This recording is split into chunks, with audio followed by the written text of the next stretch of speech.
welcome to my sports channel where I'll analyse sports matters by illustrating with great examples from sports marketing and sports broadcasting.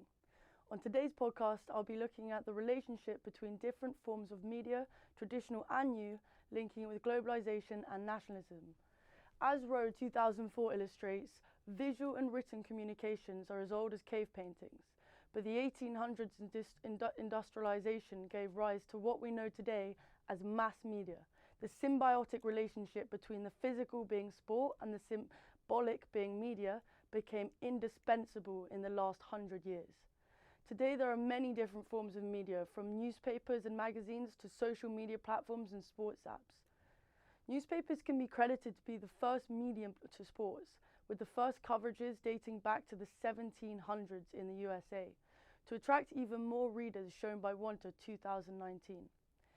In 2020, some of the most popular sports events worldwide by maximum monthly search volumes was the Champions League at the top with 68 million searchers, then the Australian Open with 45.5 million searchers, followed by the Super Bowl at 30.4 million. This was Google searches alone, so not including the millions and millions of sports newspapers, readers and viewers on social media. With saying this though, print sales revenues generated by sports magazines in the UK are going down significantly because new media are taking a front. In 2011, the print sales revenue was 39.3 million. Over the years, it has decreased, but by 2018, it reached 15.2 million GBP. Newer digitized media does not replace old media completely, but acts as an accelerator and amplifies social cultural trends.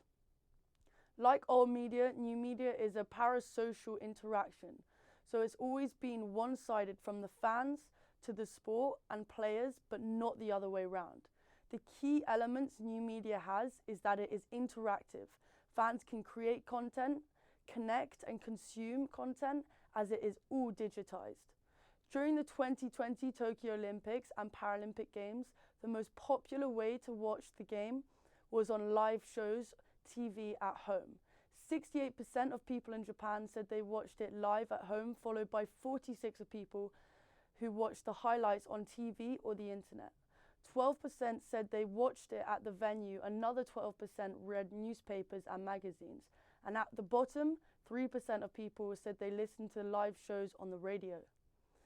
As you can see, the most popular way to watch and consume sport is live on TV, which sets it apart from any other topic shown through the media. This is called appointment viewing.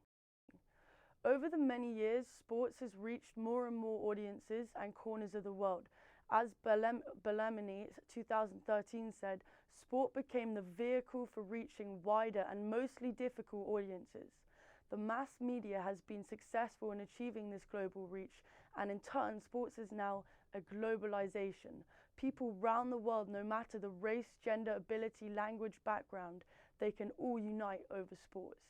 Jackson 2013 supports this in stating that achievement sport is ideal content for media because of its intrinsic characteristics, attracts large crowds and is translatable to other cultures. Rowe 2013 states that the sport through history has been nation versus nation, battling it out on the field. But in this modern world, globalization is eroding the power of nation states. This is partly true, but a better way of looking at the globalization of sports is that it is increasing the variety of sporting cultures. It is uniting nations and allowing space to share and flourish in each other's sporting differences. An example of this is Emma Raducanu, who is currently in action in Cluj at the Transylvania Open, an event that is only 250 points for the champion, but will take her back to the country of her father. Raducanu represents multiple backgrounds, but the media chooses which one to acknowledge depending on the target audience. Emma entered the US Open with just over 400,000 Instagram followers and now has around 2.1 million. She had a 1.4 million follower jump in just 2 weeks near the end of the competition. Emma's quick rise to fame, of course, brought a lot of attention to the media, where in the UK she was called British tennis star. Yet Emma was actually born in Canada to a Chinese mother and a Romanian father. As a family, they moved to the UK when Emma was 2. The Chinese state media said Chinese style of inner faith gave British player the confidence to win the US Open. It went on to celebrate her Chinese heritage and pointed out she had trained at the sports academy in Shenyang. Romanian fans noticed that Emma wore red, yellow and blue, which are the same colours of the Romanian flag. The Washington Post write article titled, "After Emma Raducanu wins US Open, Britain, China and Romania all want to claim her." It reads that fans in multiple countries are celebrating her as a sports hero and cultural ambassador. Emma Raducanu is a perfect example of how nationalism has blurred lines due to the globalisation. One sport, one player, multiple backgrounds, and the fans across the globe creating multiple audiences. We're in a modern world where the majority of sports is consumed on live TV or social media, and there are no boundaries to who you can support, follow, and celebrate in the world of sport. Thank you for listening to my podcast, guys. I'll catch you on the next one, where I'll be covering the myths, cliches, and stereotype representations of athletes in sport.